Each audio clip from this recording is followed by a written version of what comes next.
Buongiorno, buongiorno e ben ritrovati con la nostra prima edizione in questo venerdì 6 settembre. Tanti gli argomenti e i temi che affronteremo. Ovviamente c'è sempre in primo piano la strage del bus a Mestre. Cercheremo di capire se ci sono novità dal punto di vista dell'inchiesta e ovviamente si attende proprio in queste ore l'esito dell'autopsia su Alberto Rizzotto, l'autista trevigiano del bus, e poi c'è da capire quali sono le condizioni, l'aggiornamento delle condizioni dei feriti e tante altre storie da raccontare. Oggi è una giornata molto particolare per il Veneto e per la Marca in particolare, perché c'è l'arrivo dell'urna con le spoglie mortali di Pio X che arriva appunto a Treviso, e quindi fra poco Lucio Zanato ci racconterà cosa accade oggi pomeriggio a Treviso. Peraltro c'è una viabilità anche modificata nella zona del Duomo. Questa sera poi racconteremo tutto nel nostro telegiornale e domani mattina, ve lo dico già, ve lo anticipo, alle 10:30 partirà la nostra prima edizione, quindi prima del solito, perché vi accompagneremo dalle 10:30 fino alle 11 alla messa in Duomo con il Patriarca di Venezia, proprio per celebrare il ritorno di Pio X nella sua Marca trevigiana, e poi nel pomeriggio di domani la partenza dell'urna verso Riese e Pio X, altro evento che vi racconteremo, l'arrivo a Riese e ancora una serata in diretta con noi dalle 21:15 alle Centroli. Insomma, un programma molto ricco. Oggi è venerdì, peraltro è anche la giornata in cui torniamo a parlare di ambiente con Andrea Ferrazzi e parleremo di finanza sostenibile, perché davvero il futuro passa anche dalla finanza sostenibile. Ci vogliono investimenti per poter essere sostenibili, perché affinché le imprese siano sostenibili. Ne parleremo con Andrea Ferrazzi, con un ospite molto importante a partire dalle 13. Tanta cronaca ovviamente da raccontare. Allora chiedo ad Alessandro Granzera se è pronto il servizio di apertura, altrimenti andiamo con un altro. Non ancora. Allora, purtroppo c'è, e lo vedremo fra poco, una notizia che riguarda la Marca trevigiana. L'abbiamo raccontato ieri sera nell'apertura del nostro telegiornale, il caso del bimbo di appena 3 mesi di Montebelluna in gravissime condizioni per un arresto cardiaco 2 sere fa. Purtroppo la notizia è che questa mattina il bimbo non ce l'ha fatta, ma vedremo fra poco il servizio. Ripartiamo allora dalla strage del bus di Mestre. Ieri sera un momento toccante, un momento di commozione, la veglia di preghiera alla chiesa di via Aleardi a Mestre. C'era il Patriarca di Venezia e non solo.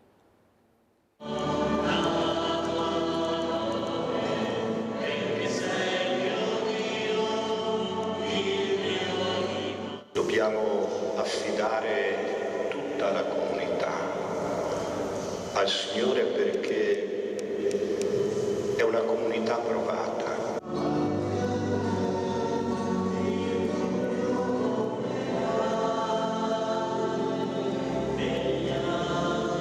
Da guida spirituale della nostra città, da uomo di fede anche, come si sente il Patriarca di fronte a questi eventi?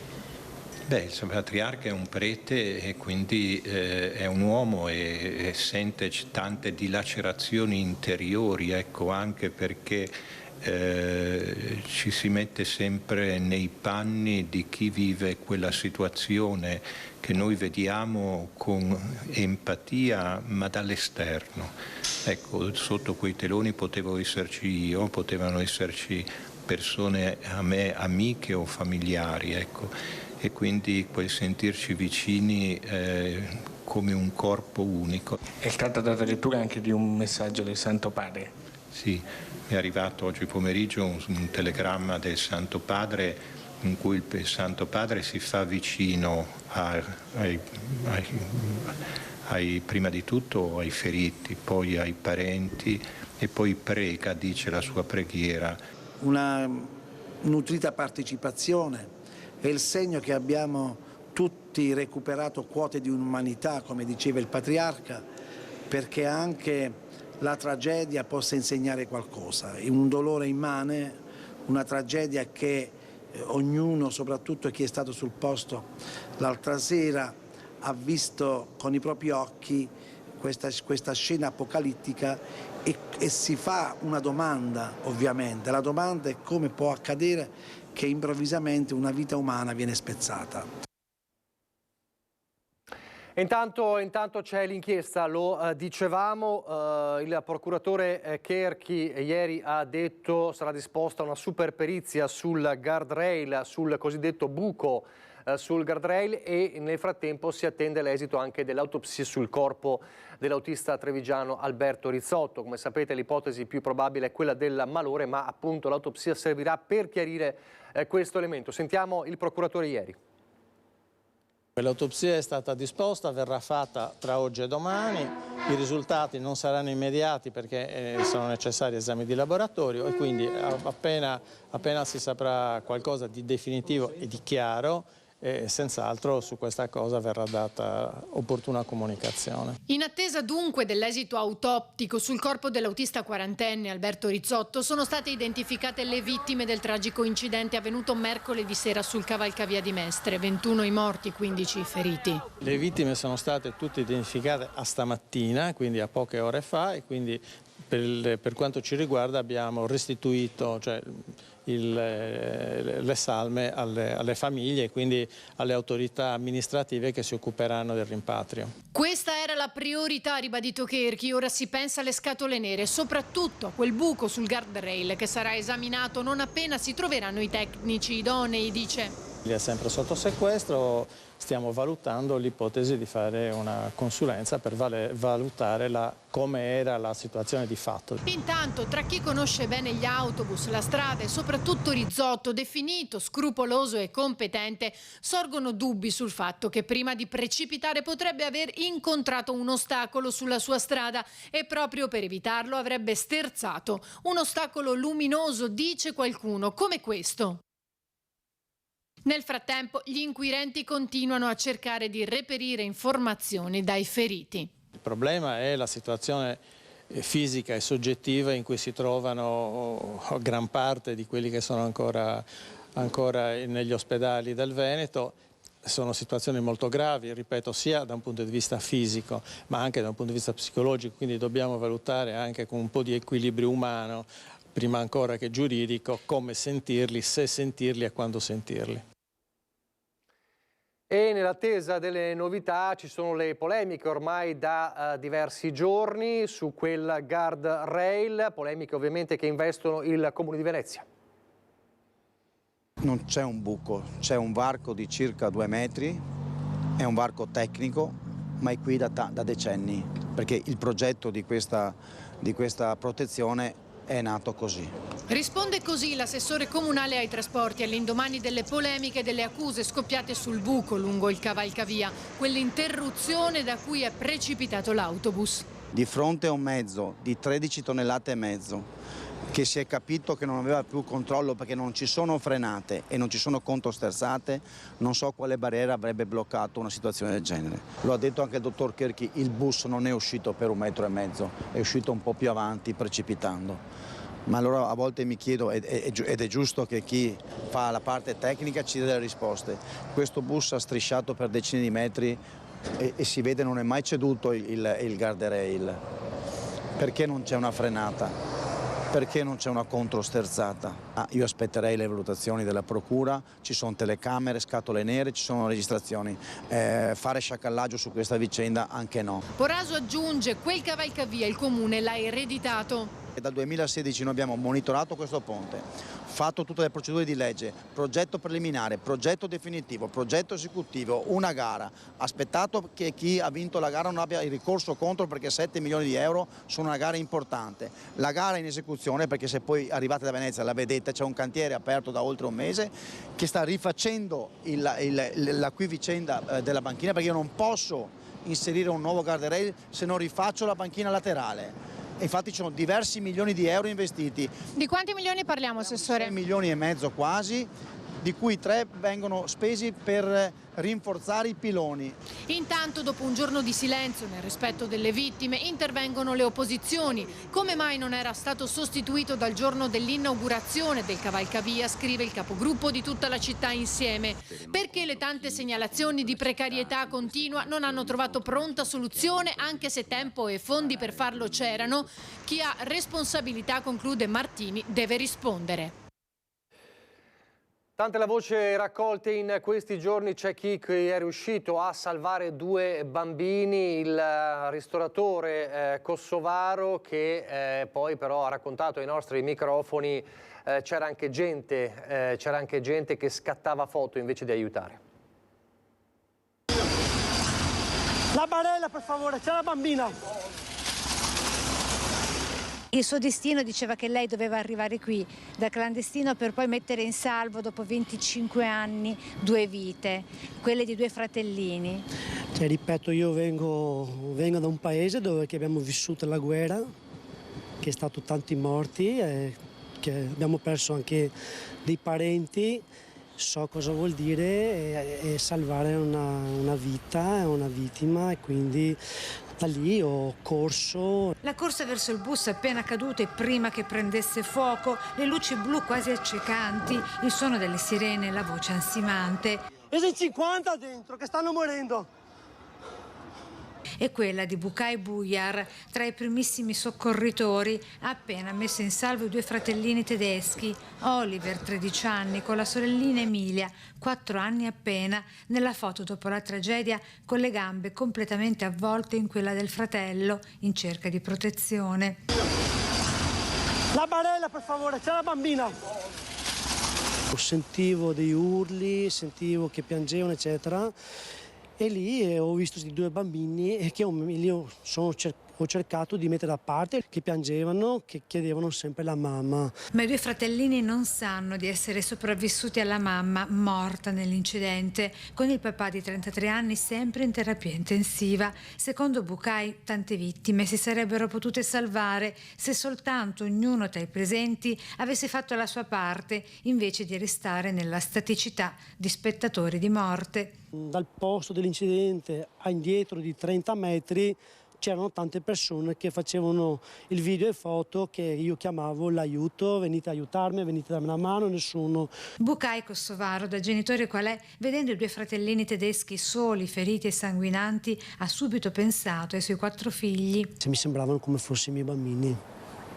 Appena sarà possibile, dice, vorrebbe riabbracciarli, il suo appello. Spero che mi fanno entrare, o perlomeno prima di portare il loro paese vorrei rincontrarli e salutarli.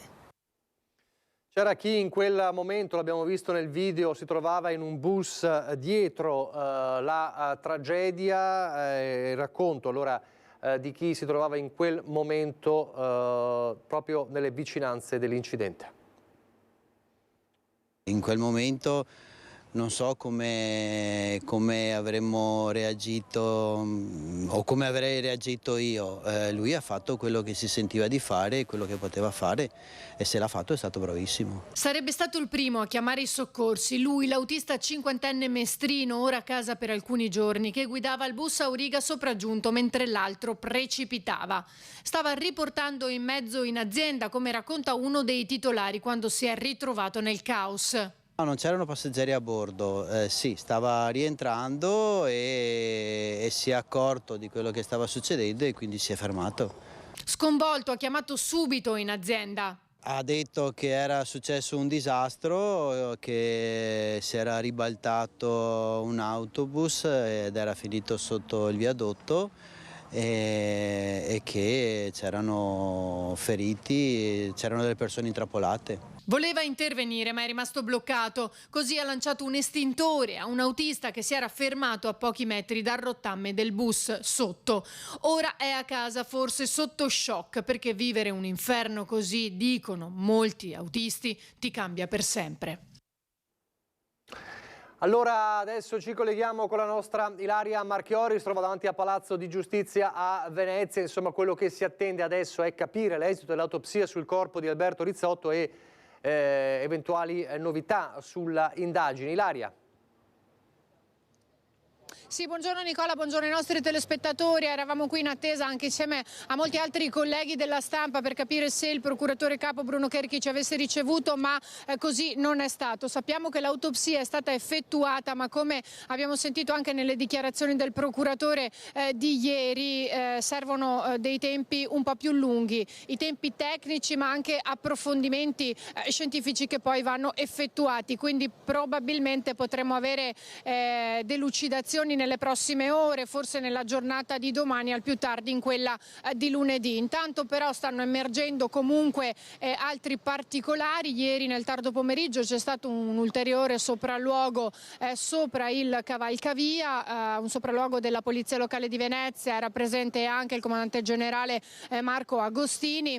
Sarebbe stato appurato che sono stati circa 27 i punti di incontro tra il bus e il guardrail, come abbiamo detto in questi giorni, quella famosa ormai strisciata di circa 50 metri, ma adesso precisamente sono riusciti a capire che si tratta di 27 punti in cui sono stati toccati. Però poi, una volta arrivato in quello che è il famoso buco, c'è stata un'ulteriore sterzata, la ruota anteriore destra è finita sulla banchina che avrebbe ceduto in maniera importante e poi proprio da lì la precipitazione del mezzo.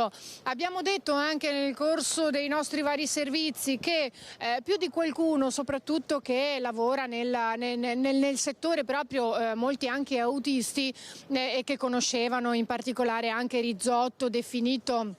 Scusate, siamo anche distratti, ma stiamo vedendo passare gli agenti e comandanti della polizia locale, quindi probabilmente ci sono degli incontri, li vedete proprio alle nostre spalle, probabilmente ci sono degli incontri riservati, magari noi rimanendo qui riusciamo anche ad ottenere altre informazioni.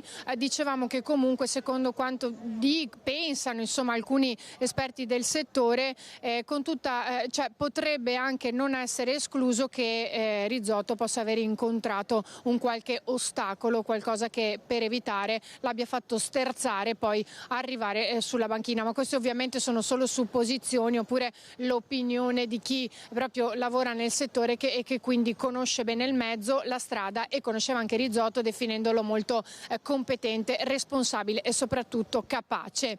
Per cui queste le novità di oggi. Ricordiamo, è stata disposta una perizia sul guardrail e ovviamente in attesa anche di capire che cosa riveleranno le scatole nere. E poi ancora i feriti che stanno cercando di ascoltare gli inquirenti, ma è molto difficile perché sono provati oltre che fisicamente, come si può immaginare, anche psicologicamente. A breve ci sarà invece una conferenza da parte del prefetto in prefettura, il prefetto Michele Di Bari, per quanto riguarda, abbiamo sentito ieri, le salme sono state, le vittime sono state tutte riconosciute, quindi sarà disposto il nulla osta.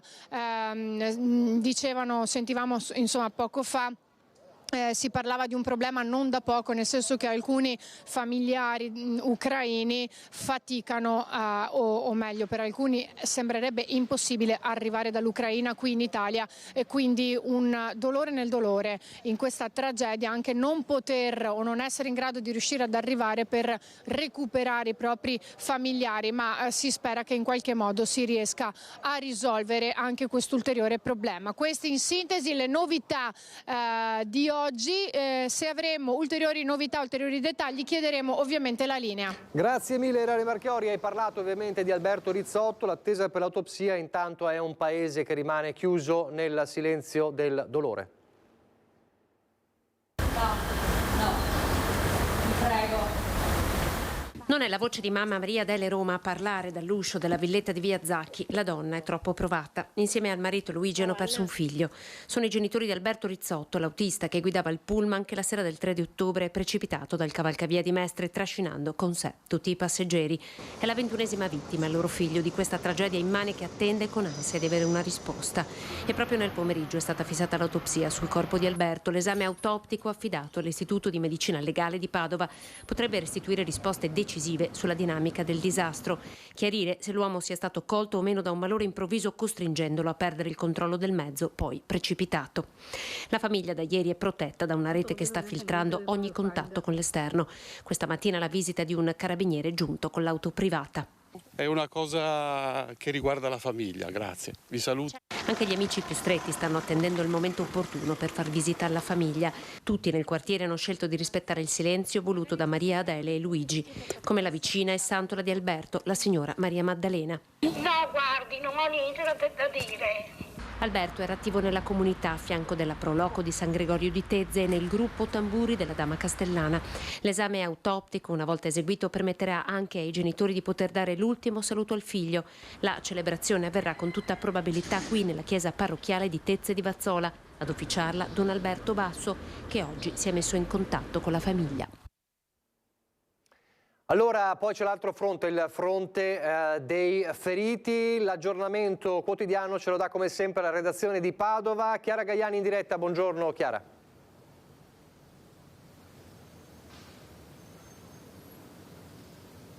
Vediamo se mi sente. Chiara, sei in diretta. Sappiamo che le Buongiorno, condizioni... sì, sono ancora 15, restano ancora 15 le persone ricoverate in 5 diversi ospedali del Veneto. Noi siamo alle mie spalle l'ospedale di Padova, dove sono ricoverate attualmente 3 persone.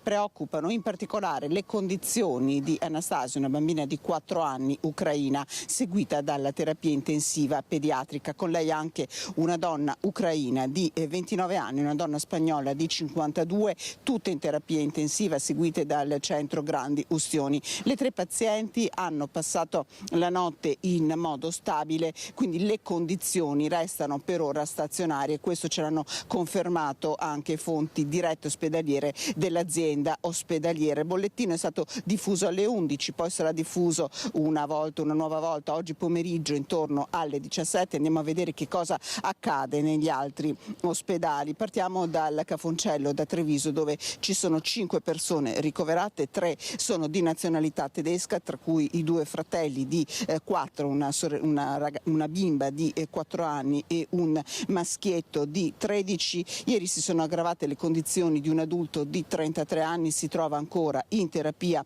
intensiva, era stato definito in condizioni critiche, la prognosi resta riservata, ma non ci sono stati ulteriori aggravamenti nel corso della notte. Stabili, decorso regolare per tutti gli altri pazienti, compreso uno spagnolo di 50 anni e una donna ucraina di 33. Andiamo allora invece a Mestre, all'Angelo, dove ci sono 5 pazienti ricoverati. Un paziente resta in condizioni critiche, 2 vengono definite dai sanitari discrete, 2 stanno seguendo un decorso regolare. Infine altri 2 pazienti, una donna, una studentessa francese di 21 anni che purtroppo nella tragedia ha perso il fidanzato tedesco, anche per lei il decorso è regolare. A Milano invece il giovane croato di 28 anni in viaggio di nozze che ha perso purtroppo nella tragedia la moglie incinta. Per tutti loro è garantito anche un servizio di assistenza psicologica, ma allora andiamo a vedere chi erano le 21 vittime che nella giornata di ieri sono state tutte identificate nel prossimo servizio. Poi la linea da Padova, ringrazio per la collaborazione tecnica Cristian Roque Allende, può tornare la linea a voi. Mamma, papà e 2 bambine, 8 e 13 anni, Mirce, Micaela, Aurora e Giorgiana, Ogrezzanu, le bambine. La tragedia del pullman di Mestre, precipitato dal cavalcavia, ha spazzato via un'intera famiglia. Rumeni, ma da tanti anni immigrati in Germania, dove avevano residenza per cercare una vita migliore. Ora dopo ora si ricompone il puzzle delle storie dell'incidente del 3 di ottobre, dai nomi registrati al camping ai primi contatti con le ambasciate. Sono state le autorità diplomatiche romene a prendere contatto con quelle italiane, non tedeschi dunque, ma rumeni. Di quella famiglia oggi non resta più nulla. La tragedia della morte che si mischia a quella della vita. Marco, neosposo a 25 anni, non vedrà mai il figlio che Antonella portava in grembo e che nello schianto del mezzo a terra è morto con lei. Un futuro come quello che Lucy, giovane ventenne tedesca, studentessa di ingegneria dei sistemi a Strasburgo, aveva sognato con Siddhartha, 28 anni, 2 lauree in tasca, biologia e psicologia, stava studiando ingegneria informatica. A Treviso migliorano le condizioni di 2 fratellini, la piccola Emilia Berg, Asperger, ha solo 3 anni. Al suo rientro a casa non troverà mamma Ann Ellen, lei non ce l'ha fatta. È stato il papà Walter, ora intubato in ospedale, a proteggerla dal colpo prima, dal fuoco poi. Chi ha perso il papà è invece la piccola Anastasia, che sta lottando in queste ore al centro grandi ustionati dell'ospedale di Padova. Mamma Caterina è intubata, diverse fratture, ma ce la farà. C'è la famiglia ucraina Morozova, che ha perso la figlia, il tedesco 28enne che ha perso il figlio e la compagna, gli ucraini che hanno perso 2 familiari. A tutti, tranne la coppia di spagnoli ricoverati tra Padova e Treviso, la tragedia di Mestre ha strappato un familiare. Per tutti la vita non potrà più essere la stessa. Anche per questo il sostegno psicologico che ha assicurato loro H24 è stato immediatamente attivato. L'obiettivo è questo, di cercare di ridare la pensabilità e la possibilità di una continuità esistenziale dopo un evento di questo tipo. Si parla spesso di continuità assistenziale. L'intervento psicologico in queste situazioni cerca di dare una continuità esistenziale, la possibilità di pensarsi in un futuro possibile e necessario, nonostante la situazione disperata e disperante in cui ci si può sentire in quel momento. Allora, torneremo fra poco a parlare della strage dei bus, delle buste di Mestre, ci sono tante storie ovviamente collaterali legate a questa vicenda. La sospendiamo un attimo questa pagina, la chiudiamo per un attimo perché c'è un altro evento oggi importante che riguarda il Veneto e la Marca Trevigiana, e cioè l'arrivo dell'urna con le spoglie mortali di Pio X, oggi a Treviso e poi domani a Ariese. Come sempre, come ha seguito in questi mesi ormai il nostro Lucio Zanato, è lui la voce di questo evento. Lucio, allora sei in piazza Duomo, è già credo già tutto cambiato come viabilità o come chiusure. Raccontaci cosa accade oggi. Sì, buongiorno Nicola, buongiorno ai telespettatori di Antena 3. Intanto un richiamo alla tragedia di Marghera, di Mestre, probabilmente ci sarà domani nel corso della solenne celebrazione della Santa Messa presieduta dal Patriarca di Venezia, Monsignor Moraglia, che ieri sera ricordiamo ha fatto una veglia di preghiera proprio nella chiesa vicino alla stazione di Mestre, che tra l'altro i nostri colleghi hanno seguito.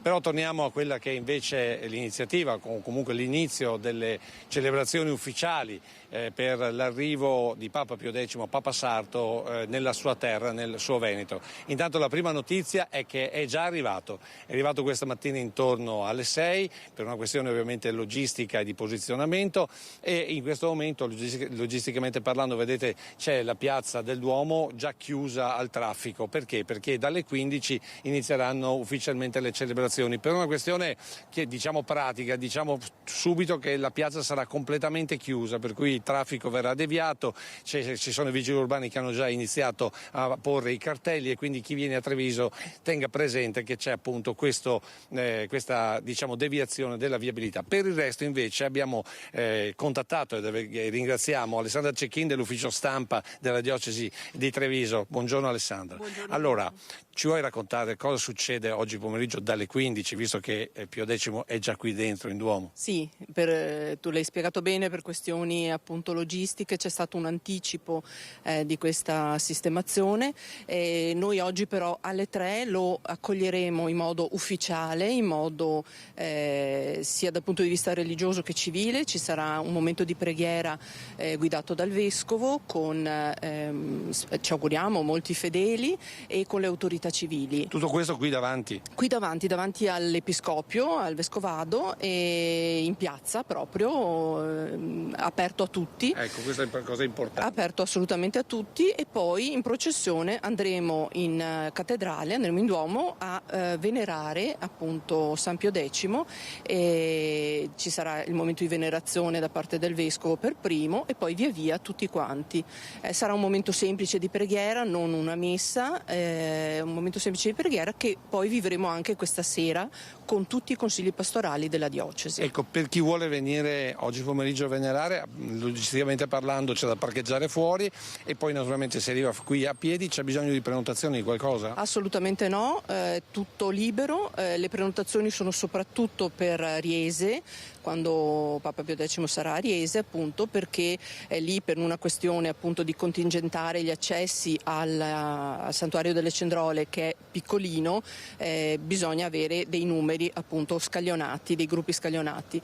Quindi qui abbiamo pensato che le dimensioni della cattedrale sono adatte ad accogliere veramente tutti senza particolari prenotazioni, per cui ciascuno fino a domani pomeriggio quando partirà appunto per Riese potrà venire a venerare appunto il santo Papa Trevigiano. Ecco, possiamo dire che insomma questa sera presumo fino alle 22:30. Sì, intorno alle 22 dovremo finire questo momento di preghiera con i consigli pastorali e quindi fino a quell'ora la cattedrale è aperta e si può venire. E poi domani dal mattino presto, dalle 7 all'incirca fino alle 11 avremo la messa presieduta dal Patriarca, appunto, che noi trasmetteremo in diretta. Che voi trasmetterete in diretta, grazie di questo prezioso servizio.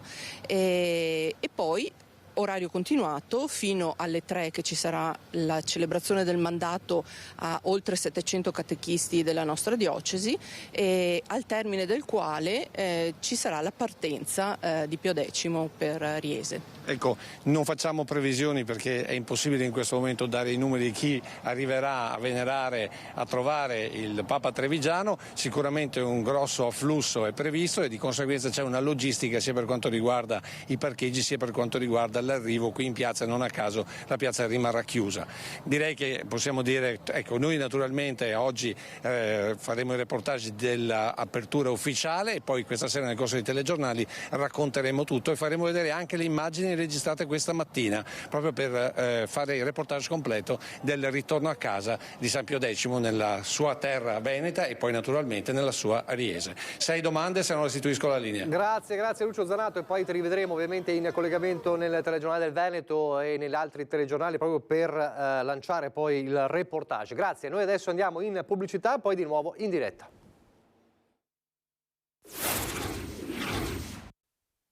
Tutte le 21 salme non più sotto l'autorità giudiziaria, attualmente custodite all'ospedale di Mestre in attesa del rimpatrio. Il ministro dell'Interno Matteo Piantedosi segue personalmente questa vicenda anche nel prosieguo dei momenti della tragedia e quindi si fa fatica, dicevo, a creare tutte le condizioni per rasserenare questo contesto in cui le salme devono essere rimpatriate. Questo è il nostro compito in questo momento. All'Angelo 5 i feriti della tragedia del bus, di cui 3 in rianimazione e 2 in reparto. Ma una paziente è stata trasferita per pertinenza del centro Candustioni a Padova, quindi sono 3. Di questi 3 pazienti solamente una paziente è in condizioni critiche, pur instabilità, però rispetto alle altre 2 è sicuramente una prognosi più riservata. E poi ci sono un ferito a Dole e uno a Milano. A Mestre in visita ai feriti anche il console generale ucraino Andriy Kartish. Racconta come di 3 nuclei familiari composti da 8 persone ne siano rimasti soltanto 3. Tutti scampati dai territori di guerra di Kiev e del Donetsk, avevano trovato riparo come rifugiati in Croazia. Da qui erano partiti per una gita a Venezia di un paio di giorni, da dove avrebbero dovuto fare rientro il giorno seguente la strage del bus. Ieri, questi giorni, abbiamo parlato con un parente di una vittima, una cittadina che è morta, e proprio al momento del nostro conversazione al telefono è cominciato il bombardamento in Ucraina, sì, in Ucraina, e lei era caduta. 9 i morti di nazionalità ucraina, di cui un'intera famiglia sterminata, la bimba di 1 anno e mezzo, i nonni, la mamma, solo il padre sopravvissuto, ma ancora non sa di aver perso tutti i suoi veri più grandi. Nei suoi occhi che cosa è rimasto impresso in questi giorni di queste persone in cura da voi? Allora, io ero presente nel momento in cui è avvenuto il grande arrivo dei pazienti e c'era chiaramente una situazione di grosso stress per questi pazienti. Per quelli che abbiamo dovuto rianimare chiaramente era una pertinenza più nostra, il paziente non aveva una coscienza di quello che succedeva. Chiaramente noi siamo abituati a gestire momenti così critici, però ogni volta è un momento di grossa tragicità. E poi c'è l'assistenza che danno le amministrazioni, come quella del Comune di Venezia, che ha attivato il pronto intervento sociale attivo 24 ore su 24 per i familiari. Supporto psicologico ma anche materiale per tutti i familiari delle vittime e dei feriti della tragedia del bus che in queste ore stanno arrivando a Venezia. L'assessorato alla coesione sociale del Comune, in collaborazione con la Protezione Civile, ha individuato nel pronto intervento sociale, abbreviato PRIS, la centrale operativa per ogni informazione ed assistenza ai parenti, anche attivando, visto che si tratta di stranieri, mediatori linguistico-culturali. Abbiamo attivato il pronto intervento sociale, che è un servizio della Direzione Coesione Sociale, proprio con il compito di accompagnare sia nell'ospitalità, e quindi nel trovare accoglienza e nell'accogliere in strutture ricettive del territorio i familiari che sono in arrivo in queste ore, sia anche per accompagnare in chiave proprio di spostamento, di piccola necessità, queste persone che stanno arrivando appunto in queste ore. Attraverso consolati ed ambasciate i parenti delle vittime e sopravvissuti vengono con il pronto intervento sociale accolti per tutte le necessità sia nel territorio comunale di Venezia che in quelli degli ospedali dove sono ricoverati i feriti: Dolo, Mirano, Padova e Treviso. La scorsa notte 10 persone dalla Croazia sono state ospitate in un albergo a Mestre, stanotte altre 2 persone a Dolo, ma altri familiari stanno arrivando da mezza Europa in queste ore. È evidentemente un compito veramente necessario, perché queste persone arrivano in città spaesate, piene di dolore, e il minimo che possiamo fare è accompagnarle in questi giorni in tutte le attività che dovranno purtroppo fare.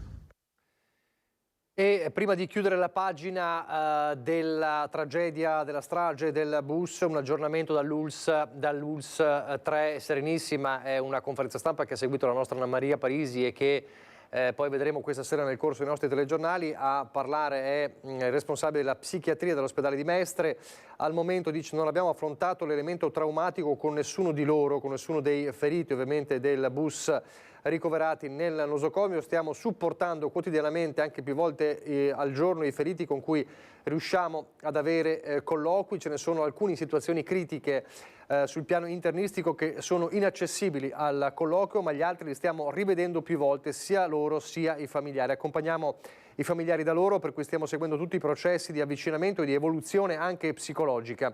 I feriti per ora, e questo è importante che dal punto di vista dell'inchiesta, non hanno parlato dell'incidente, come sapete, per cercare di ricostruire al meglio quanto accaduto, non solo l'esito dell'autopsia, scatola nera, perizie, telecamere, ma anche saranno fondamentali evidentemente le testimonianze di chi era dentro all'interno del bus. Per il momento i feriti non hanno parlato dell'incidente. Chiudiamo la pagina sulla strage del bus di Mestre, c'è ancora molta cronaca, lo dicevo in apertura, non ce l'ha fatta il bimbo di 3 mesi. Siamo a Montebelluna che 2 sere fa era stato colto da un arresto cardiocircolatorio, non respirava più, purtroppo è il 3° caso simile in meno di un mese nella Marca. Il piccolo Jacopo non ce l'ha fatta, nonostante i disperati tentativi dei medici di salvarlo. Il bimbo, 3 mesi appena compiuti, era stato trasportato nella notte con l'elisoccorso all'ospedale di Verona, dopo essere stato soccorso nell'abitazione della famiglia a Montebelluna. L'arresto cardiaco del piccino nel cuore della notte. Ad accorgersi del malore e a chiamare i soccorsi sono stati i familiari. I sanitari del 118, subito arrivati con automediche e ambulanza, hanno rianimato il bambino sul posto ed il suo cuoricino aveva ricominciato a battere. Il bimbo è stato quindi trasportato con l'elicottero all'ospedale Cafoncello e poi sempre con l'elisoccorso a Verona. Purtroppo in giornata è arrivata la notizia che nessuno avrebbe mai voluto sentire. Il piccolo Jacopo non ce l'ha fatta ed ora è l'intera comunità di Montebelluna a stringersi ai familiari. Comunità montebellunese già profondamente colpita dall'improvvisa scomparsa solo 3 settimane fa della piccola Sofia, la bimba di 4 mesi trovata priva di sensi in culla e poi deceduta all'ospedale di Treviso. Sono ovviamente cose, direi, contro natura e che spezzano il cuore, anche perché è la seconda volta, direi, in poche settimane che la comunità montebellunese viene colpita da una tragedia così grande. Io dico solo che l'amministrazione è a disposizione della famiglia e che porto ovviamente le più profonde condoglianze da parte di tutta la comunità montebellunese. E la Marca intera è sotto shock per questa ennesima morte in culla, la terza in appena 3 settimane. Alla piccola Sofia Coccia, 4 mesi, morta il 16 settembre, è seguito venerdì scorso il decesso di Alessandro Izzi, 11 mesi, trovato senza vita nel lettino all'asilo Raggio di Luna a Porcellengo di Paese. Oggi il dramma di Jacopo. E poi c'è l'inchiesta sulla morte di Bruno Modenese, il 45enne di Pellestrina che è morto all'ospedale civile il 19 settembre. Lesioni cerebrali sono state riscontrate dall'autopsia sul corpo di Bruno Modenese. L'esame autoptico ha accertato anche la presenza di ecchimosi al volto e alla nuca della vittima con frattura di uno zigomo, oltre che contusioni plurime su torace e gli arti che sarebbero compatibili con percosse subite da Modenese all'interno dell'ospedale, forse nel tentativo di contenere l'aggressività del malato. Nell'inchiesta, lo ricordiamo, sono indagati 2 infermieri dell'ospedale di Venezia di 29 e 45 anni e il medico psichiatra che era in servizio quella sera, un 59enne. L'ipotesi di reato a loro carico è di omicidio preterintenzionale causata da lesioni in un tentativo di contenimento mentre il medico stava facendogli una iniezione di sedativo. Abbiamo visto anche le immagini poi della fiaccolata che c'è stata a Pellestrina per chiedere verità. Ancora la cronaca, andiamo nel Vicentino, arrestati i 2 rapinatori della cartolibreria Gianotti di via Borgo Casale di Vicenza. Uno di loro era già in carcere per la rapina alla pasticceria Sorarù. La rabbia che mi è venuta, perché al momento non ci pensi, te ne stai lì tranquillo, stai buono, cioè che ti lasciano fare e dopo ti monta il nervoso perché sì, ti mettono le mani in tasca, gente che non lavora ti porta via i soldi che hai faticato a guadagnare, insomma. La voce è rotta dalla rabbia, ripercorrendo quegli attimi interminabili vissuti il 25 settembre, in cui 2 uomini sono entrati nella sua cartolibreria di via Borgo Casale di prima mattina. Poche le persone in giro, armati di mazza da baseball, lo hanno minacciato per poi sottrargli 1.600 euro in contanti e uno zainetto. Oggi commenta così il titolare della cartolibreria la notizia dell'arresto dei 2, uno dei quali già recluso presso la casa circondariale di Vicenza, indiziato per aver partecipato alla rapina del 19 settembre ai danni della pasticceria Sorarù, per questo arrestato dopo qualche giorno dalla questura. E sono contento che li hanno presi, chissà che restino dentro un bel po', ecco, più che altro, che non vengano magari liberati subito. I carabinieri della sezione operativa del nucleo operativo e radiomobile di Vicenza hanno dato esecuzione ad un'ordinanza di custodia cautelare in carcere nei confronti del 28enne senza fissa dimora pregiudicato già in carcere a Vicenza e il giorno dopo, in esecuzione del medesimo provvedimento cautelare emesso dall'autorità giudiziaria berica, è stato arrestato anche il secondo destinatario di 28 anni, italiano, anche egli senza fissa dimora pregiudicato. Quest'ultimo, attivamente ricercato dopo meno di 24 ore dall'emissione del provvedimento, è stato rintracciato dai militari dell'Arma in via Gorizia a Vicenza. Le indagini degli investigatori, svolte in collaborazione con la Polizia di Stato, si sono concentrate sulla raccolta di testimonianze rilasciate soprattutto dagli altri commercianti della zona e la visione di diversi filmati di telecamere installate nelle vicinanze. Certamente mi guardo più intorno. Cioè, prima aprivo tranquillamente, tenevo la porta aperta e adesso mi guardo intorno prima di aprire, se non c'è nessuno apro, mi chiudo dentro. Un plauso alle forze dell'ordine da parte dell'amministrazione che rinnova l'invito al governo a rinforzare gli organici. È il segno della volontà dello Stato di essere presente e di dare una risposta pronta. Colgo però l'occasione per ricordare e chiedere che alle forze dell'ordine del nostro territorio siano assegnati il numero giusto di agenti e di personale, perché tutte le forze dell'ordine del territorio oggi sono carenti. Ancora la sicurezza, il questore di Treviso ha emesso il primo provvedimento di avviso orale a carico di un minorenne, secondo quindi il nuovo decreto Caivano. Si tratta di un 17enne che lo scorso 27 settembre alla vista di un volante era scappato gettando un involucro in un corso d'acqua. L'avviso è stato dato in presenza dei genitori, non è il primo in Veneto, è il primo nella Marca trevigiana. I primi avvisi orali, quindi la prima applicazione del decreto Caivano, del nuovo decreto del governo che riguarda anche i minorenni, era avvenuto a Padova. Intanto proprio la questura ieri ha disposto la chiusura per 10 giorni di un locale, non solo schiamazzi e problemi notturni, ma anche la presenza di molti, troppi pregiudicati, secondo la questura. Casino, paura, questi andavano a fare la pipì, la cacca davanti alle porte del condominio. Residenti e cittadini di via Sant'Angelo potranno tirare un sospiro di sollievo perché per 10 giorni il locale K&Q dovrà rimanere chiuso, sospesa la licenza per la somministrazione di alimenti e bevande del locale, secondo il provvedimento deciso dal questore Emanuela De Bernardin, in seguito ai numerosi interventi da parte della polizia su sollecitazione dei residenti, esasperati dai clienti che disturbano a tutte le ore, spesso ubriachi e molesti. Il ristorante etnico, gestito da alcuni cittadini africani, era già finito nel mirino della divisione amministrativa della questura lo scorso mese di gennaio, con una prima chiusura dovuta principalmente a problemi igienici. Nonostante il primo intervento, le urla e gli schiamazzi non erano mai cessati. Sabato sono andati avanti fino all'1:30, quindi a un certo punto è un disturbo continuo. Sabato hanno litigato, erano qua in mezzo alla strada, la gente non passava più. Quando c'è tutto sto casino, ci sono le camere da letto dietro e non si dorme. Dai controlli effettuati dalle forze dell'ordine è stato accertato che il locale era divenuto anche punto di ritrovo di numerosi pregiudicati, circostanza che potrebbe mettere in pericolo la sicurezza pubblica. Nonostante tutto, per un parente del gestore, la chiusura è una decisione troppo severa. È difficile perché io paghi affitto, paghi luce, paghi gas, io ce l'hai 3 bambini, chiudi bar per 10 giorni per niente, non è colpa di mia.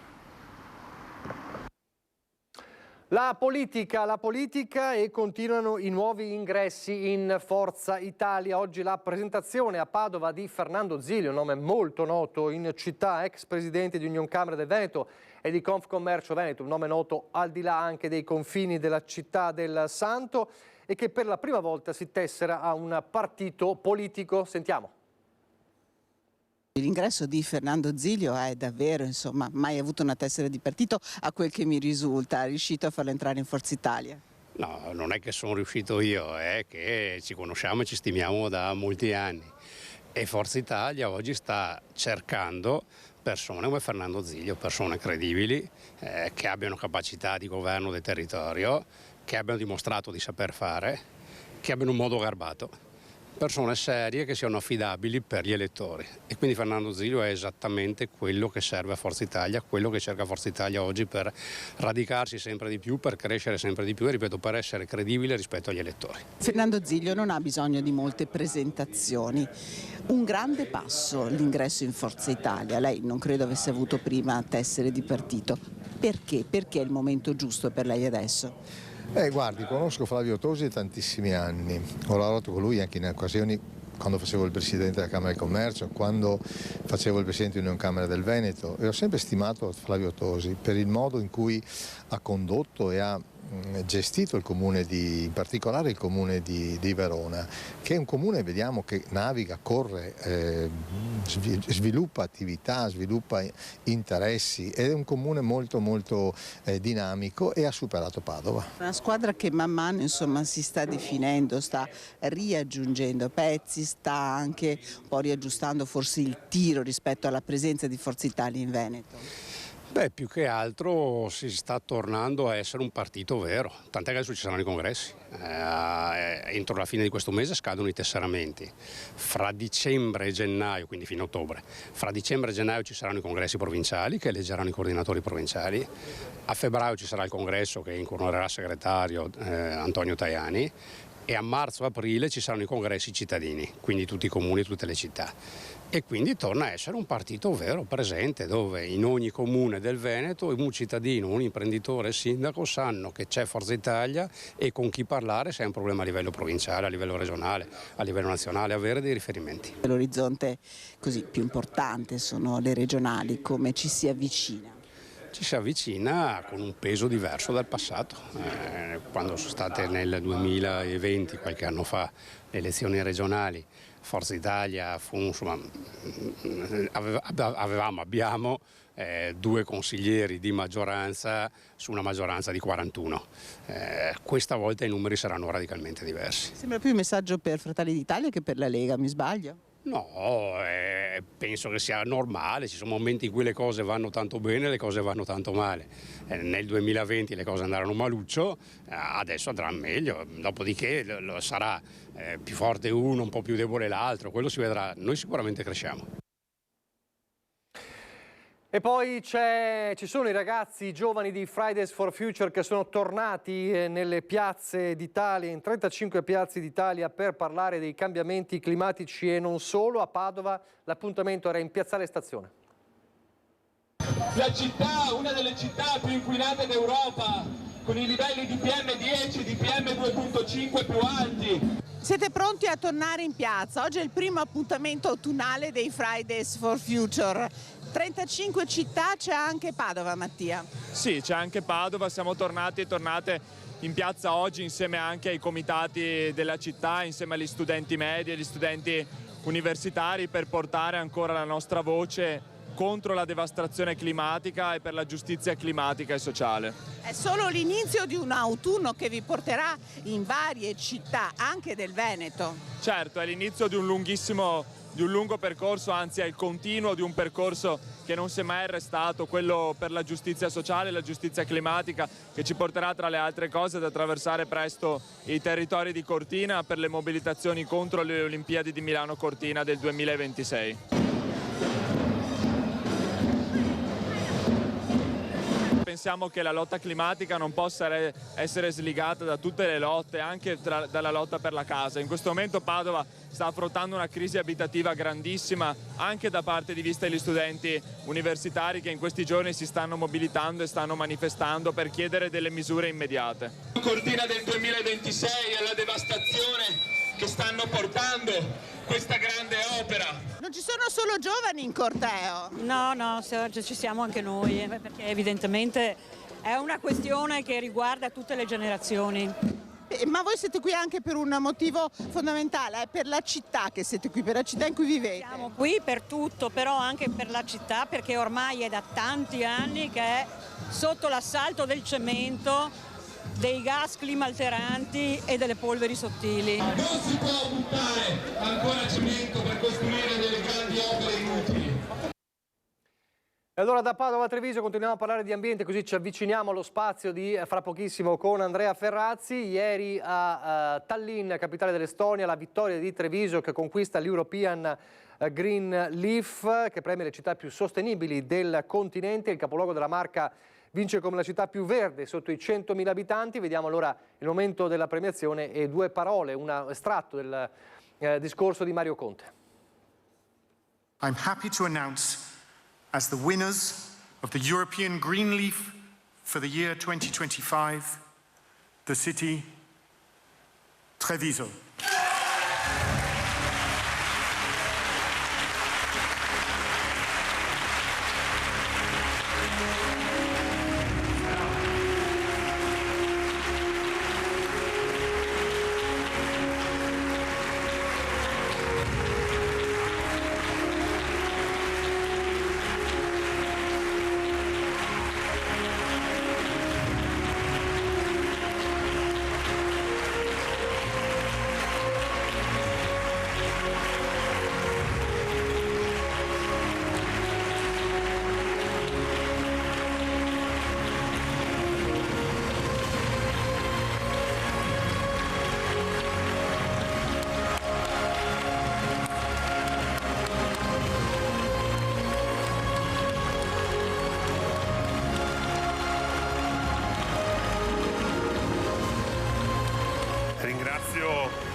la mia squadra, i partner che ci hanno aiutato a costruire una città sempre più sostenibile, ma soprattutto ringrazio la mia comunità che è la vera protagonista di questo cambiamento. Questo per noi non è un traguardo, ma è un punto di partenza, ma soprattutto è una grande responsabilità nei confronti delle future generazioni con le quali ci impegniamo a costruire una città sempre più accogliente, inclusiva e sostenibile. Così Mario Conte, noi andiamo in pubblicità, poi al rientro con Andrea Ferrazzi per parlare di finanza sostenibile, con noi anche un importante ospite.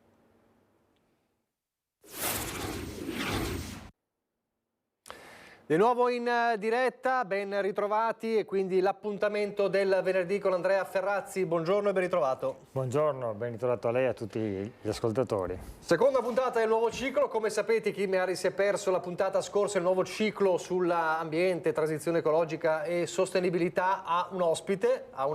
La settimana scorsa avevamo con noi Ermete Realacci. Oggi parliamo di finanza sostenibile. È un piacere avere con noi Pierluigi Stefanini. Buongiorno. Buongiorno a voi, grazie.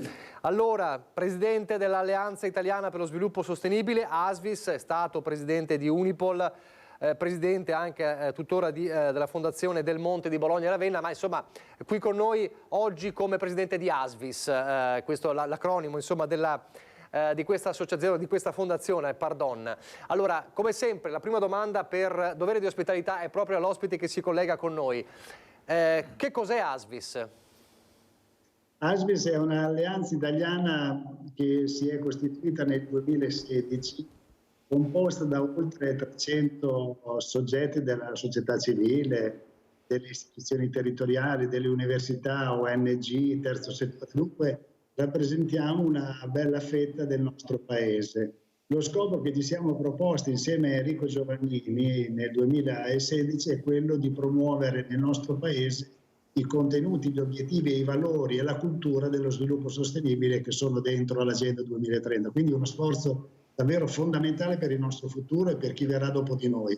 Lo stiamo facendo approfondendo, studiando, proponendo, elaborando e dunque cercando di dare al Paese strumenti, conoscenze, competenze, politiche, obiettivi e soprattutto, lo sottolineo, mobilitare la società civile. Per noi è fondamentale. Lo dice l'Agenda 2030, dobbiamo investire nella partecipazione dei cittadini.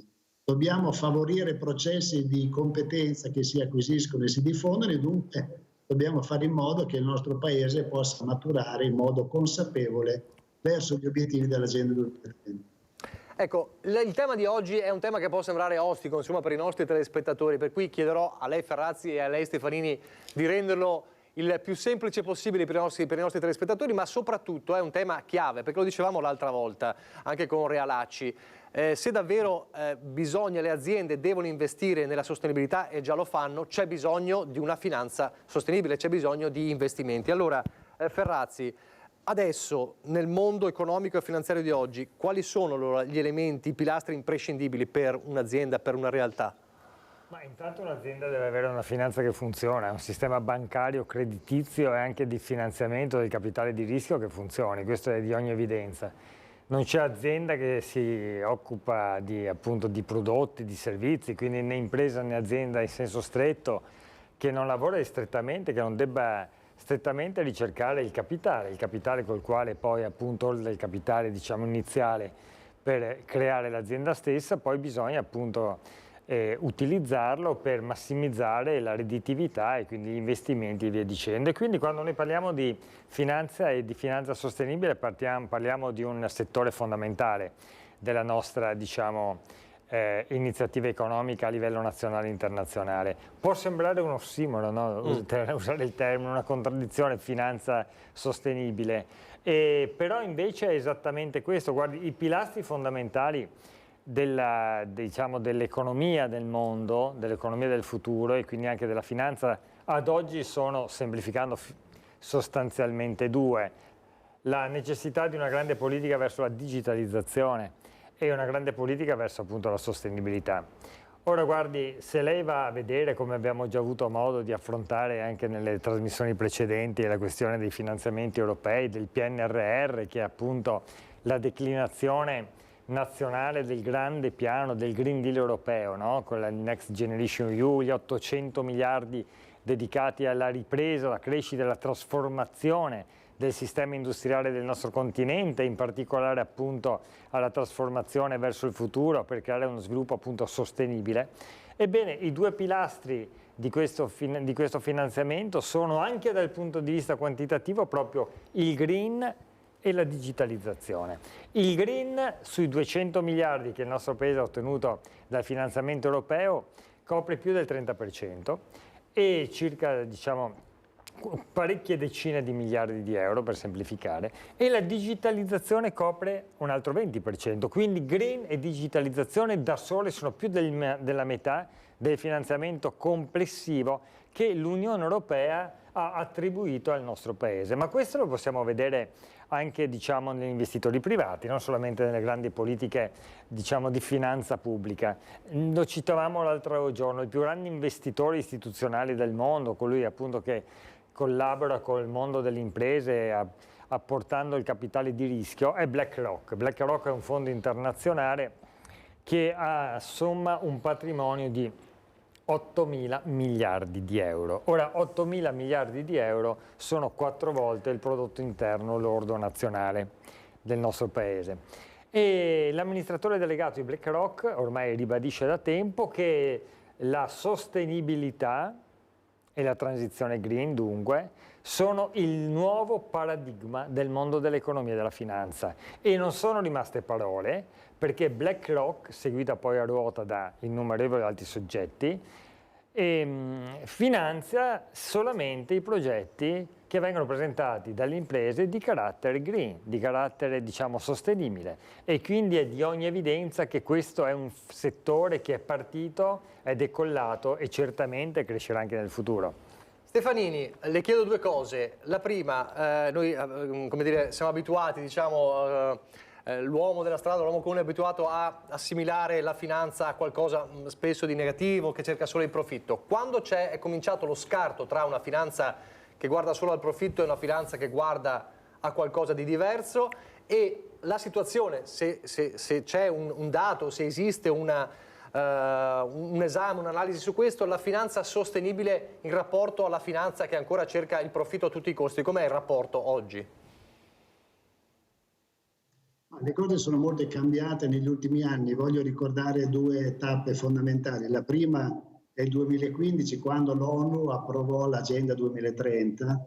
Nello stesso anno ci fu la Laudato Si di Papa Francesco, che va sempre sottolineata. Peraltro il 4 di ottobre è uscita una sesta lettera di Papa Francesco che sottolinea, aggiorna e dà maggiore forza all'impegno contro la crisi climatica attraverso la partecipazione dei cittadini. Nel 2018, altro appuntamento chiave, l'Europa lancia il piano per la finanza sostenibile. La finanza sostenibile è fatta sostanzialmente da coloro che attraverso gli investimenti pubblici, cioè le istituzioni sia centrali che periferiche, gli strumenti della finanza, banche, assicurazioni e i vari fondi di investimento, il terzo settore che ha un ruolo importante da giocare e i cittadini risparmiatori, perché non va trascurato il fatto che poi chi può orientare, contribuire a spostare anche le risorse verso direzioni sostenibili sono i cittadini, che con le loro polizze assicurative, con i loro risparmi, con i mutui che accendono, con le attività finanziarie che sono alla base della loro vita, possono influenzare di molto.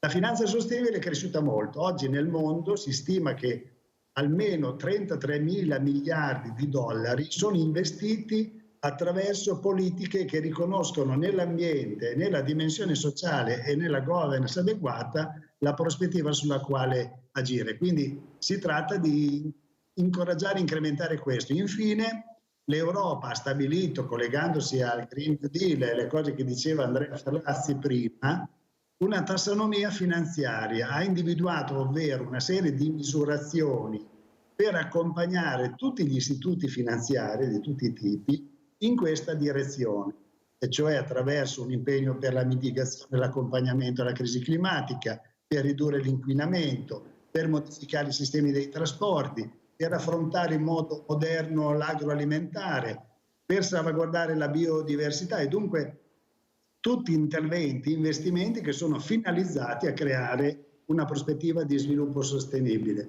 La finanza è decisiva. Ultimo aspetto. Gutierrez, segretario generale dell'ONU, nei giorni scorsi al vertice di New York, ha sottolineato il fatto che per andare avanti rapidamente nella direzione degli obiettivi dell'Agenda 2030 occorre mobilitare ogni anno almeno 500 miliardi di dollari destinati a questo scopo. Quindi capite che lo sforzo da mettere in campo è molto significativo, ma è fondamentale. Allora, quando parliamo di finanza parliamo di grandi investitori. Allora, dove orientano le scelte i grandi investitori?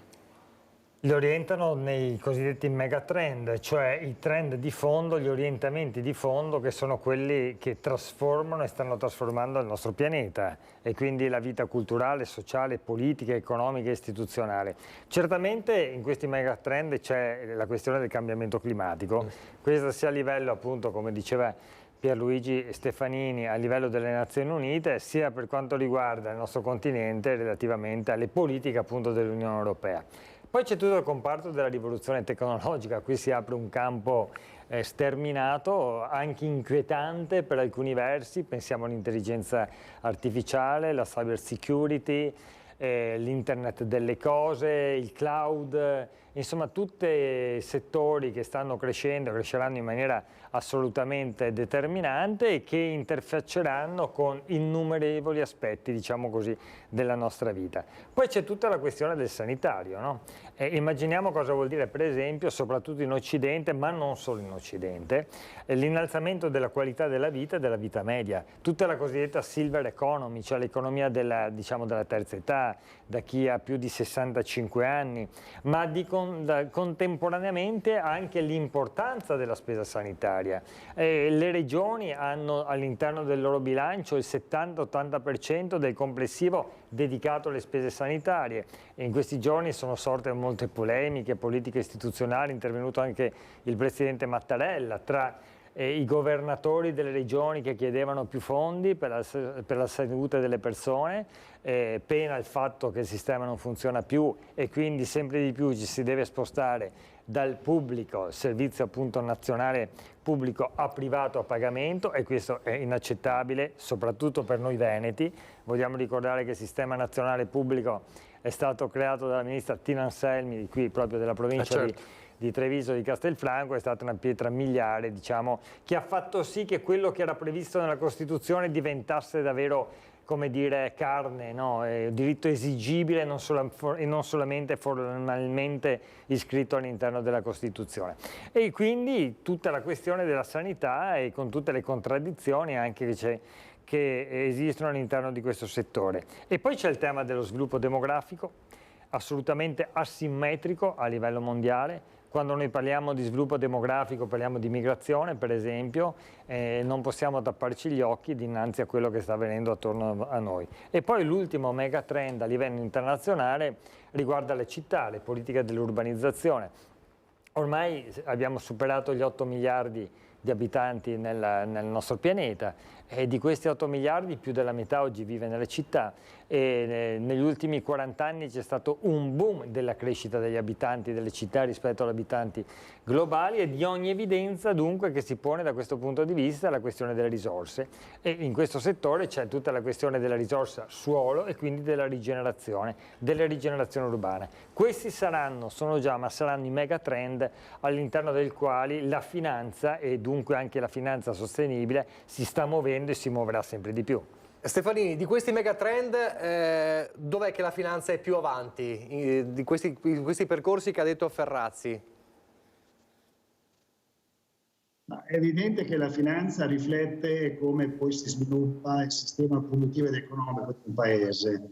E allora c'è da sottolineare, questo è un aspetto positivo, importante, peraltro Andrea Ferrazzi lo conosce molto bene e si è cimentato su questo da tempo, che è quello dell'economia circolare. Su questo sicuramente il Paese ha compiuto dei passi avanti significativi e non è un caso che nell'analisi che facciamo periodicamente sullo stato di avanzamento dell'Agenda 2030, quello è un obiettivo che sta riscontrando dei risultati significativi del nostro Paese rispetto alla stessa posizione dell'Europa.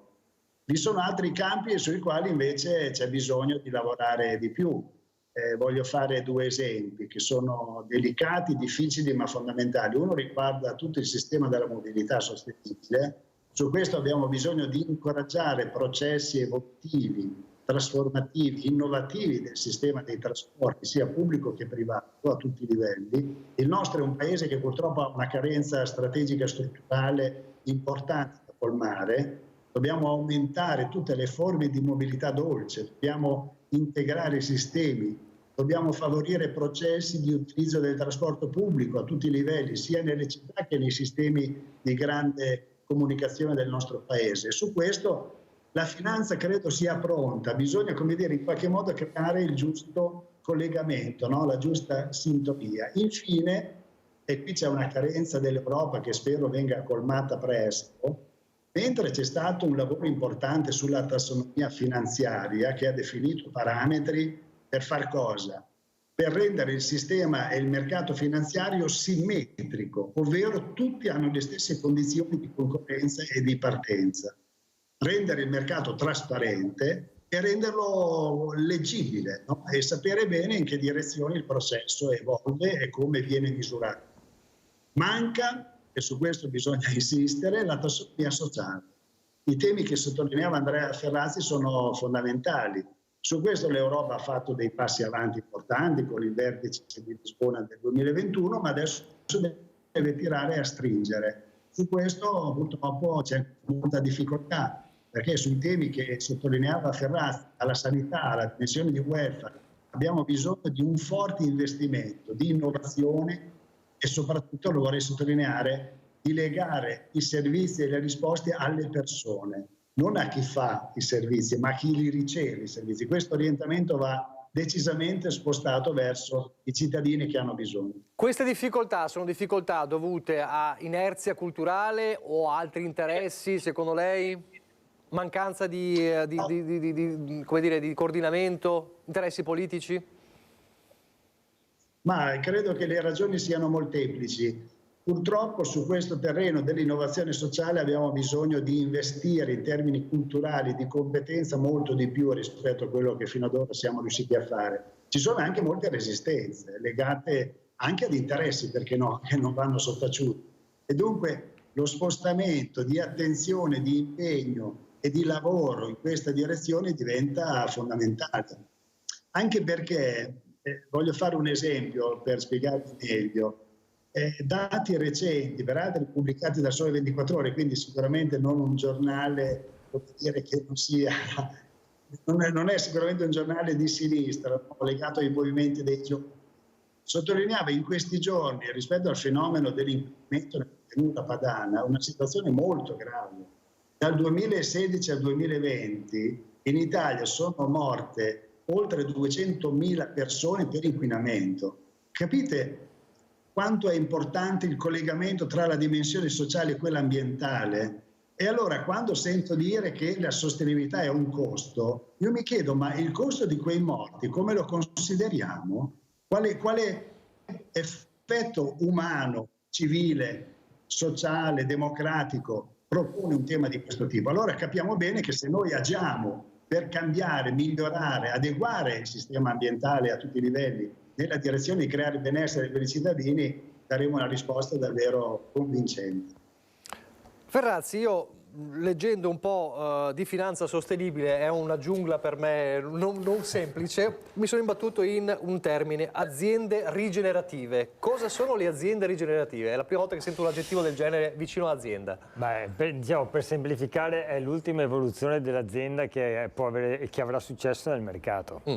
E dal punto di vista della sostenibilità, storicamente abbiamo un'evoluzione su 3 tappe, diciamo, no?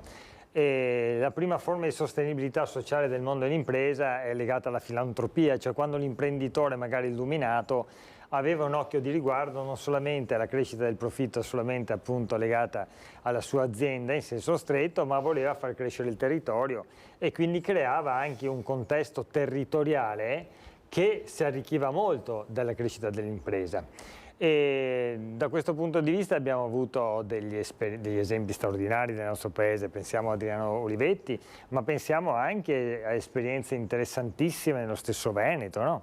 Che hanno esattamente spinto in questa direzione, però erano appunto, diciamo, politiche legate alla cultura, alla sensibilità del singolo imprenditore. Poi c'è stato un salto di qualità, ormai da alcuni decenni, diciamo nell'economia aziendale e finanziaria generale, che andava verso la cosiddetta responsabilità sociale di impresa. Cioè l'impresa non è solo responsabile, cioè non deve solamente produrre appunto reddito per il proprietario, per gli azionisti, e via dicendo, ma ha una responsabilità sociale, quindi ha una responsabilità sociale nei confronti di tutti coloro che direttamente o indirettamente hanno un rapporto con la stessa, quindi con i clienti, gli abitanti del territorio, i fornitori e via dicendo. Ma anche questo è un elemento che ormai è stato superato e oggi si parla delle imprese come dire, soggetti e motori di creazione di valore condiviso. Ed è questa esattamente l'ultima tappa di questa evoluzione, cioè aziende che respirano col territorio. Allora le imprese rigenerative sono quelle che non producono solamente valore economico per gli azionisti, ma producono valore per il territorio, per tutti i portatori di interesse, i cosiddetti stakeholder, cioè coloro che hanno a che fare con l'impresa. Guardi, la parte affascinante di questo ragionamento è che non lasciamo quindi politiche di questo tipo di attenzione al territorio solamente legate alla sensibilità dell'imprenditore o degli studiosi di economia aziendale e di finanza, ma la leghiamo a un concetto di redditività, di durabilità in senso tecnico, cioè di efficienza e di efficacia, di successo economico. Cioè ormai è dimostrato che solo le imprese che lavorano nei 3 settori della sostenibilità, di cui parlava Pierluigi Stefanini, che appunto dimostra con la sua competenza di aver lavorato in questi settori, non solamente averli studiati, ebbene in tutti i 3 settori, questi 3 settori sono i settori all'interno dei quali se tu lavori crei anche benessere e ricchezza anche per l'impresa stessa e quindi crei un differenziale competitivo, come si dice, nei confronti dei concorrenti. E i 3 settori di fondo sono appunto l'ambiente, sono il sociale e sono il governo, la trasparenza, il diritto, la trasparenza all'interno dell'impresa, il rapporto con i lavoratori, la tutela delle minoranze, delle diversità all'interno delle imprese stesse. Ecco, le aziende, è dimostrato statisticamente che le imprese, le aziende che operano con attenzione all'interno di questi 3 fenomeni, gli ESG, sono quelle che hanno anche più reddito, sono più forti, fanno crescere i posti di lavoro, creano ricchezza, prosperità anche per il paese. Insomma, ci guadagnano tutti, diciamo così. Tutto questo è molto bello, però poi abbiamo a che fare, anche le aziende hanno a che fare con le leggi. Allora, oggi le leggi cosa dicono? Perché c'è sempre il solito ritardo, no? Allora, le leggi nazionali oggi su questo, sulla finanza sostenibile, sulla sostenibilità, cosa dicono? Beh, da questo punto, anche in questo c'è stata una grandissima evoluzione. E un po' Pierluigi Stefanini prima ne ha accennato, no? Nel 2014, cioè un anno prima, appunto quel favoloso, diciamo, 2015 per quanto riguarda un salto in avanti della consapevolezza planetaria sui temi di cui stiamo parlando, ebbene nel 2014 c'è stata la direttiva dell'Unione Europea che stabilisce una cosa importante: le aziende, in particolare alcune tipologie di aziende, non devono più redigere ogni anno il bilancio economico, il bilancio, diciamo, quello classico, ma devono anche redigere, allora si diceva, il bilancio della rendicontazione sugli elementi di carattere non finanziario, quindi quelli legati alla sostenibilità. E questo è un obbligo. Questa direttiva è stata poi inserita all'interno della, diciamo, normativa italiana nel 2016, ma nel dicembre del 2022, quindi pochi mesi fa, c'è stata un'evoluzione della direttiva, è la direttiva 2464, che stabilisce un allargamento ancora maggiore di queste imprese. Cioè le aziende che sono obbligate a redigere il bilancio, e qui si chiama di sostenibilità in senso esplicito, sono tantissime. Diventano 44.000 a livello di Unione Europea, sono sia pubbliche sia private. Sono imprese che riguardano, che, come dire, fanno parte di vari comparti, dalle banche alle assicurazioni, alle manufatturiere e via dicendo. È chiaro che questo è un salto di qualità enorme, è un salto di qualità perché da una parte il mercato fa vincere le imprese che lavorano alla sostenibilità e contemporaneamente la legge e l'istituzione stabilisce che questo mercato va assecondato. E secondo le norme europee, quando è che un'azienda o una realtà si può dire sostenibile? Beh, fondamentalmente, diciamo, in sintesi, un'azienda è sostenibile nel momento in cui rispetta gli obiettivi di sostenibilità dell'Unione Europea, che sono innumerevoli, ma che li abbiamo un po' tracciati, diciamo, in questa discussione. Il secondo criterio è che deve rispondere al cosiddetto do not significant harm, cioè ogni attività che si fa ogni attività che viene svolta dall'impresa non deve arrecare danno significativo all'ambiente. Questo è il criterio di fondo del Next Generation EU, del Green Deal e del PNRR, cioè nessun finanziamento né al pubblico né al privato del PNRR può essere dato a un soggetto che non rispetti l'ambiente, a prescindere dal fatto che l'oggetto sociale, l'attività economica svolta da quell'impresa, da quel soggetto, sia legata o meno all'ambiente.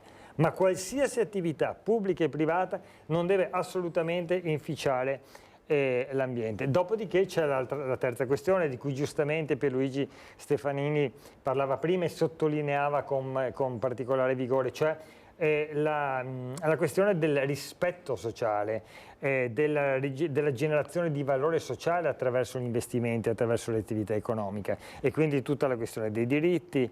Guardate, c'è un caso particolare, no? Deliveroo, e chiudo su questo, un'azienda che tutti conosciamo e ha avuto il boom naturalmente soprattutto con la pandemia, perché non potevamo uscire di casa, e quindi c'è stato questo boom di queste aziende che appunto portano nelle case i piatti per la consumazione. Ebbene, poco tempo fa nella borsa di Londra c'è stata, diciamo, la collocazione in borsa di questa impresa. È stato un flop. All'inizio è stato un terribile flop. Il titolo è sceso dalla mattina alla sera del 26%. Perché? Perché gli investitori non hanno partecipato all'acquisto, in quanto ritenevano che non fosse rispettato la questione della sostenibilità sociale, in particolare in quel caso legata ai riders, ai ragazzi e alle ragazze che li portano in giro per le case. Capite come appunto una sensibilità sociale che cresce, una sensibilità dei consumatori, una sensibilità delle istituzioni porta poi a premiare o a bocciare le aziende a seconda di come si muovono. Quindi Stefanini, abbiamo capito che insomma la coscienza, la cultura anche degli investitori è fondamentale. Si parlava prima di leggi. Quale sarebbe una legge o una norma che potrebbe davvero essere la chiave di volta per la finanza sostenibile oggi e che non c'è, secondo lei? Ad esempio la legge sul clima. In molti paesi europei è stata adottata, noi come ASIS proponiamo che venga adottata anche nel nostro paese, e questo consentirebbe di contribuire ad avere una visione più organica dei vari interventi previsti. Così come ci auguriamo, anche se non è una norma di legge nello specifico, ma diventa uno strumento fondamentale, che il Paese si doti finalmente del piano riguardante l'adattamento alla crisi climatica e nello stesso tempo del piano che integra la dimensione energetica e ambientale per dare una risposta sistemica adeguata. E cioè, per fare cosa poi? Per fare in modo che tutti gli sforzi importanti che le imprese stanno facendo, come veniva sottolineato da Andrea Ferrazzi, trovino un collegamento, no? Trovino un legame, una connessione e si possa capire che ognuno contribuisce ad una prospettiva trasformativa del Paese, e quindi insieme creiamo questa dimensione convergente. Per dire in altri termini, e poi lo sottolineiamo da tempo, occorre sviluppare una finanza complementare tra l'intervento pubblico e quello privato. Ci deve essere dialogo, le risorse pubbliche non bastano, dobbiamo mobilitare e integrare le risorse private se vogliamo costruire una prospettiva che abbia questa opportunità di cambiamento. E infine, per essere sostenibili, lo sottolineo e lo diceva bene Andrea, occorre promuovere bilanciamento, occorre promuovere equità, occorre promuovere giustizia, cioè dobbiamo fare in modo di sconfiggere l'economia di rapina o l'economia della rendita e costruire l'economia del benessere. Staremo tutti meglio, le imprese potranno progredire, i cittadini avranno le risposte che si aspettano, i giovani avranno il futuro che si meritano. Siamo in chiusura, però volevo farle una domanda, sempre nella mia ignoranza della materia. È vero che esistono i bond sostenibili? A proposito di mercati? Beh sì, esistono, e come stanno anche crescendo. Cosa sono i bond? Sono strumenti obbligazionari per finanziare le attività pubbliche e private. Ma fa capire insomma che la cosa è concreta e reale. A Milano c'è l'indice non solamente quello classico, ma c'è anche l'indice sulla sostenibilità, e ci sono 285 bond sostenibili che sono stati emessi da 65, come dire, soggetti.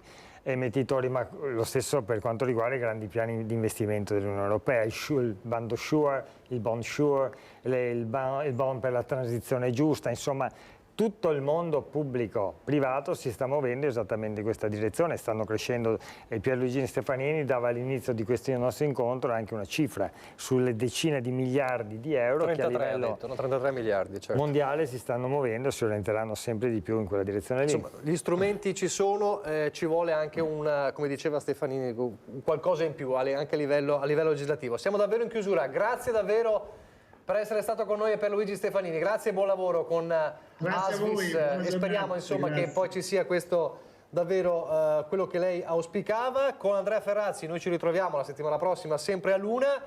Abbiamo parlato di giovani e futuro, ne accennava Stefanini, e parleremo di giovani e futuro. Sì, possiamo anche dire chi verrà. Anticipiamo magari il tema. Ma guardi, oggi c'è la giornata dello sciopero del L'abbiamo anche Friday. visto peraltro, i ragazzi in corteo dei Fridays for Future a Padova. E quindi... In 35 città in tutta Italia, e quindi porteremo qui la responsabile nazionale, la portavoce di Friday, per discutere con una ragazza giovane appunto di cosa vuol dire per loro il cambiamento climatico e di come la stanno vivendo. Quindi Fridays for Future con la rappresentante nazionale la prossima settimana con Andrea Ferrazzi. Grazie per essere stato con noi, grazie per Luigi Stefanini. Come sempre vi lascio al film Il matrimonio che vorrei di David Frankel con Meryl Streep, Steve Carell e Tommy Lee Jones. Il meteo e poi il film.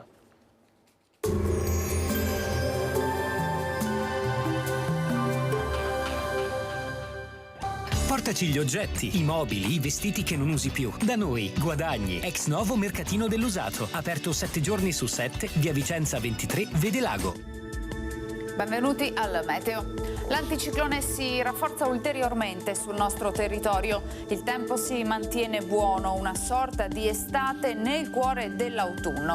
Vediamo il dettaglio dunque di venerdì 6 ottobre. Sul Veneto in questa giornata prevarrà il sole, infatti il cielo si presenterà sereno o al massimo con delle nubi a carattere sparso. Non sono attese piogge.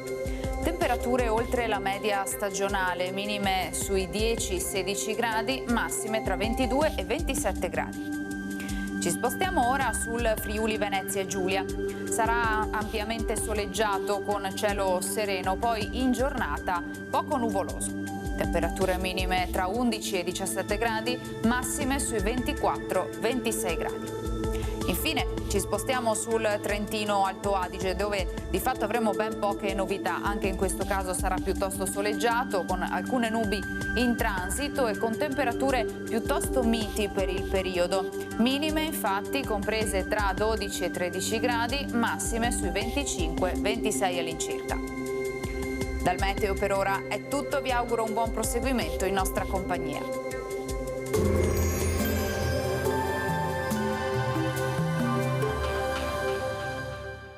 Portaci gli oggetti, i mobili, i vestiti che non usi più. Da noi, guadagni. Ex novo mercatino dell'usato. Aperto 7 giorni su 7, via Vicenza 23, Vedelago.